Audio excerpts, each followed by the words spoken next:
Hello again and welcome to another Mordian Glory bolt action video. In today's episode, I am going to take you through step by step the army list that I am taking to an upcoming bolt action tournament. And this is going to be my first independent bolt action event.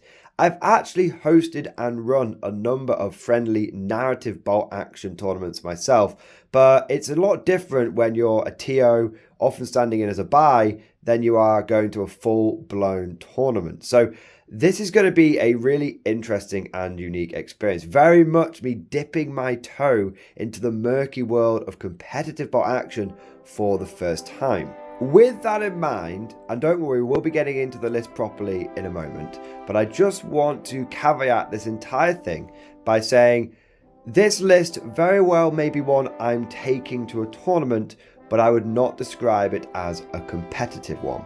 Rather, I have gone for something that's a little bit more fluffy, maybe a little bit more leans into that post-war narrative, a bit more arcadey, and that's because I want to take an army that has no pressure attached to it. There's no stakes. I'm taking something that I can have fun with, that I can create some cool experiences and have some fun games with. And my intention with this list very much is to just be like, look, I'm going to my first tournament. I don't care if I win or lose any games. I just want to go there and just see what competitive bolt action is like. But with all of that said, now let's dive into the army list itself. Now, if it's not immediately obvious, I can confirm I will be taking an army of the Soviet Union. That's right, this is not my list, it is our list. And the tournament requires that armies fit within a single generic reinforced platoon. So that's what we are running today. I'm also limited to 1,000 points, and I can't take more than 12 order dice, although that does not include free units. That is specifically stated by the rules pack. As a result, I will be running 13 order dice in this army because, being the Soviets, I get a free unit of conscripts and I've got 12 other units. Also, I can't take anything that is after 1942. So right up until the December 31st, 2359, 1942, anything after that I can't run. So it's very much a mid to early war style list. But now let's get into the units themselves, and as is tradition, we will begin with the Infantry Corps. We love infantry on the Mordian Glory channel, and this list is no exception. This is, by bolt action standards, truly a Horde army. I have got 6 squads of infantry. 5 of them have been paid for, and 1 of them is my free conscript unit. Now we'll start off on the left hand side here, and we have got 4 units of riflemen. All of them are inexperienced. I actually think you have to take your rifle squads inexperienced. Now 3 of them have been paid for, and this last one at the front is the free conscript unit. Now they actually have anti-tank grenades because they can take that as a free upgrade, being the free unit. And so you can see lots of members in the squad have got grenades, and they've got Molotovs, anti-tank weapons. This guy's even got the mightiest of AT weapons, the shovel. These 4 units of inexperienced riflemen are then backed up by 2 more inexperienced units. Yes! Now, I actually wanted to take these also as inexperienced riflemen and have the full 72-man just Soviet Horde, but unfortunately, whilst I was building this army, I actually ran out of rifles. That's right, I actually had an enemy at the gates experience where not every man could have a rifle, but I didn't actually want to resort to taking like penal legions or Strafbat squads, so I ended up going, but I still wanted to have some inexperienced infantry, so I ended up taking 2 second line NKVD squads. I'm not super happy with taking the NKVD. It is, you know, they're a bit of a controversial unit, but how I see it is basically these are inexperienced infantry that have a mixture of SMGs and rifles. And we've got 5 SMGs in this unit, and we've got 4 SMGs in this unit. Now, the real reason for taking all of this infantry, all of this inexperienced horde, is it's not actually just inexperienced. Every single one of these squads has the green special rule. Now, that means that each time, each game, I should say, when one of these squads takes a casualty, you roll a dice. And on a 5 or 6, they go from inexperienced to regular. So with 6 squads, statistically that means each game 2 of these units should upgrade to regular, giving me, if I'm lucky, I might even get a few more than that. So the idea behind it is that I've got a huge amount of infantry with lots and lots of potential for that infantry to go up to regular for free. This is going to give me a lot of options, because either my infantry go and stay inexperienced, at which point they're going to adopt a more defensive posture. They'll probably end up going down a bit, going on to objectives, kind of just taking ground and holding it. And I won't be overly aggressive with them unless I absolutely need to.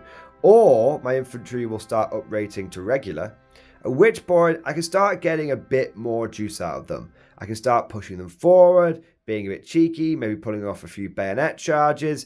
The idea being that I've got a lot of cheap bodies here, and I might end up getting a lot of free upgrades.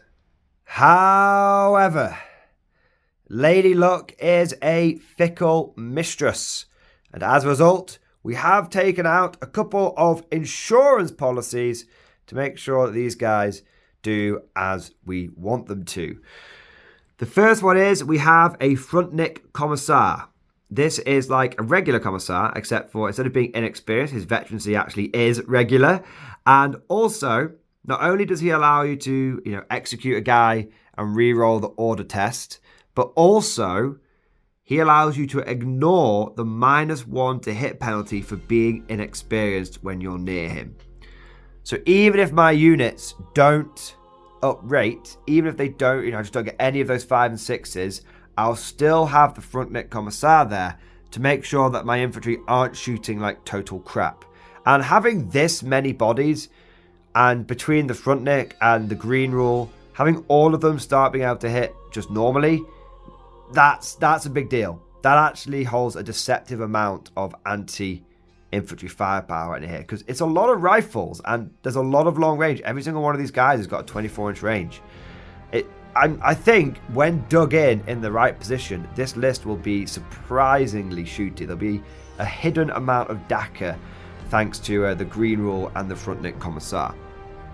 But it's all well and good them shooting straight. They still need to do as they are told.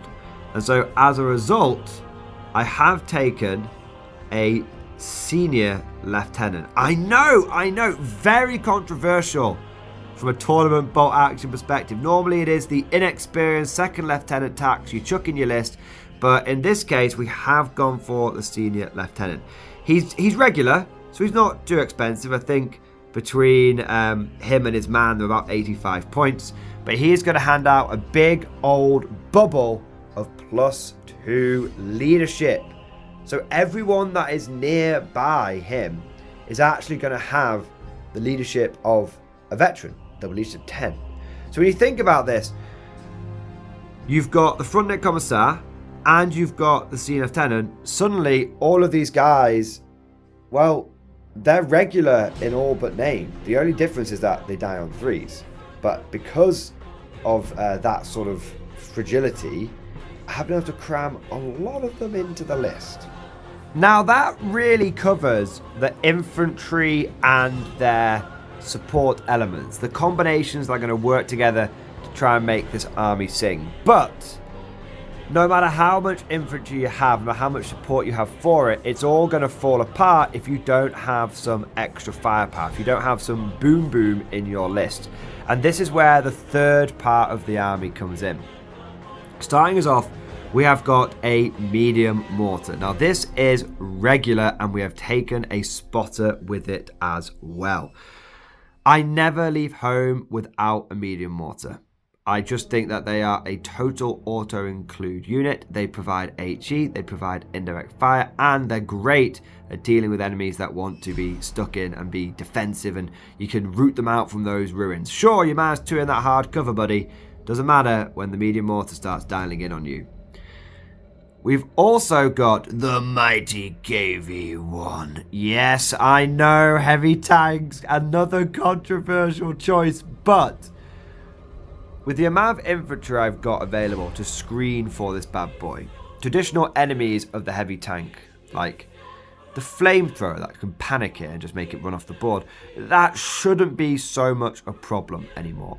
Also, I've long held the belief that medium tanks are good and all, but when someone turns up with a heavy tank and you don't have one, it can very much change the dynamic of the game. Light and medium armor is truly the meta, especially light armor. Think of all those sort of quad machine gun Stuarts that run around.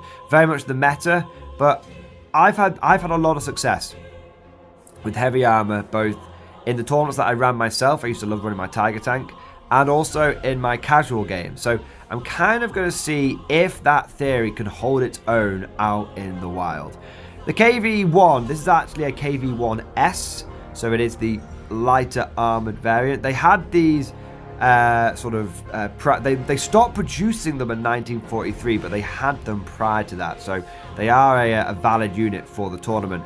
And basically it's a heavy tank that comes with 2 machine guns. One is a rear facing one of the turret, one's a hull one, and it comes with a medium anti-tank gun. Because it's the KV-1S model, it's not armored all round, so it's still a heavy tank, but if you hit it on the side, it actually matters. If you hit it on the rear, it really matters. If you hit it on top, it matters. This makes it a little bit cheaper, and so unlike the regular KV, which is like 350 points and an absolute beast, this one's only about 280 roughly. So it means that I get a heavy tank in my list, but I'm not having to pay through the nose for it. It kind of reminds me of the Churchill, and I'm a big fan of the British Churchill. Long story short, this is a heavy tank with a cheaper points cost, and considering it's 1942 and before, there's a very good chance that a lot of the enemy anti-tank won't quite be punchy enough to deal with this thing. Perhaps we'll have some people turning up with flak 88s. That's really the main thing I'm worried about, and you don't see a lot of those at tournaments. But then again, you don't see a lot of Soviet Horde and KV-1s at tournaments either, so who knows what could happen. Finally, we get to the anti-tank rifles. I really like anti-tank rifles, as you can probably tell, because I've taken 3 of them. There are 2 reasons why these things are in the list. Firstly, they are cheap order dice. Each one of these units is only 30 points. Unlike something like a medic, which is also 30 points, these guys actually do something. With their 36-inch range and pen plus 2 shots, they are legitimately a threat on the battlefield that can't be ignored. But if my opponent is going after them, he's not going after some of the more valuable units in my army. So they're a great little cheap, annoying unit that are a bit of a distraction kind of effects as well. Finally, they're a backup plan. I don't have a huge amount of AT in the list. I've got the medium anti-tank gun on the KV. I've got the medium mortar, which when hitting top will be pen plus 3. And I've got the anti-tank grenades on these conscripts. If my KV goes down, or I face a particularly mobile opponent, or my conscripts just get slaughtered, I'm going to need something that can still at least put pins on enemy armor. Sure, I probably won't be able to damage a lot of it, but at least I'll be able to pin them up and start making them a little bit less effective. Also, I have found that anti-tank rifles are weirdly good veteran killers. Veteran infantry can be very difficult to dig out of cover, but I found when you have plus 2 pen on stuff, it does start knocking them down like Skittles. But that is the list. So in total, we have 6 squads of inexperienced infantry, a total of 70 line infantry bodies. We've got 2 officer squads, a medium mortar, a heavy tank, and 3 regular anti-tank rifles, giving us 13 order dice. I am hoping that between my overwhelming numerical superiority, my heavy armor doctrine, and my dice advantage, that this list will be able to get some results at the tournament. But if it doesn't, and it all goes to hell, and my inexperience if you get slaughtered or pinned up and pinned out, well, you know what? Doesn't matter so much, because I can still have a bit of fun, embrace that enemy of the gates vibe, hoorah across the battlefield, and attempt to bring some kind of glory to the Soviet Union. Just a quick side note, I actually built this entire army using a single box set. It was the Winter Soviet Army, and I got the whole thing built and painted essentially inside of a week. So if you'd be interested to know how I managed to do that, and you want to know the color scheme that I used for these models, then I'd be happy to do a video on that. And to give you an idea, I nearly used every single model. These are the only models that I didn't use from that set. So I've pretty much stripped that entire box set down to the bone. But like I said, if you are interested in knowing how I put this army together and the color scheme that I used to get it done so quickly and effectively, let me know down in the comments section. But speaking of comments, let me know your predictions for how you think I'm going to do. Will I go 3-0, winning all of my games, sweeping all before me in glory to the Rodina and Joseph Stalin's mustache? Or will I be slaughtered, losing all of my games, or somewhere in between? Just to let you know, I will be doing a tournament after action report, so you will get to know how I eventually did, but it is always fun playing the guessing game. But that's all for now.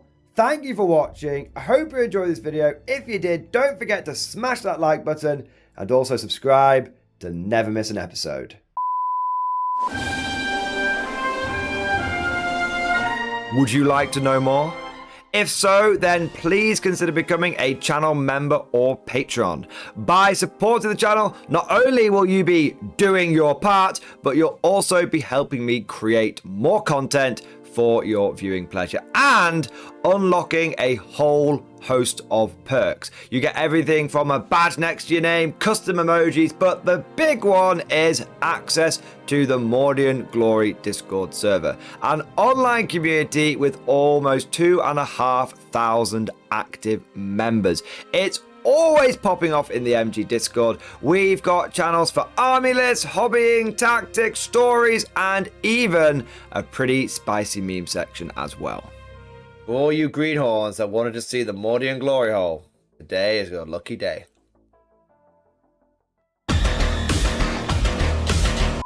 And joking aside, I do want to say a massive thank you to all of the current channel members and patrons. You guys are amazing. Truly the lifeblood of the channel. I could not do Mordian Glory full time without the incredible and generous support of my members. So thank you guys so much.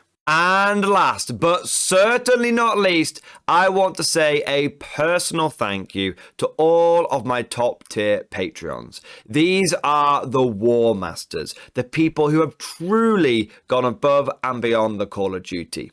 So a massive thank you to Bonbon Vert, Mad Larkin, Mark Panconi, RJ Scorpion, Swordfish Trombone, John Stubbs, Nick Walsh, Diesel Fox, August Vardy, and the Tommies.